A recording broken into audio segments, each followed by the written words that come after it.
মানুষের ব্রেন কিভাবে কাজ করে তার উপর একটা গবেষণার কথা বলি। 1950 সালে একজন গবেষক একটা ড্রাম নিছে, ওই ড্রামের আধা পরিমাণ পানি ডালছে। পানি ডালার পরে কয়েকটা ইঁদুরকে ওখানে ছেড়ে দিছে। ইঁদুরগুলো ওখানে সাঁতার কাটতেছে, অনেক চেষ্টা করতেছে ওখান থেকে বেরিয়ে আসার জন্য।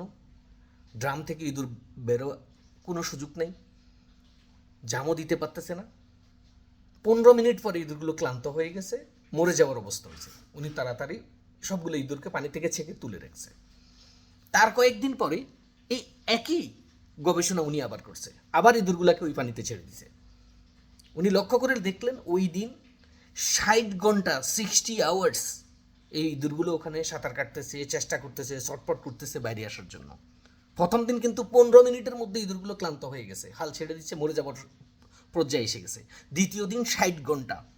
এই ম্যাজিক কিভাবে হলো, এই জাদুটা কিভাবে হলো জানেন? বিশ্বাস। মানুষের হুবহু একই অবস্থা আমাদের ব্রেনও।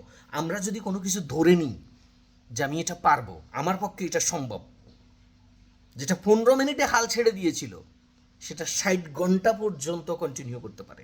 একই জিনিস মানুষের ক্ষেত্রেও। আপনি যদি কোনো কিছু ধরে নেন যে আপনার পক্ষে সম্ভব, সামহাউ আপনি এখান থেকে বেঁচে যাবেন, আপনি এখানে টিকে যাবেন, আপনি এখানে জয়ী হবেন, সেটা হতে বাধ্য।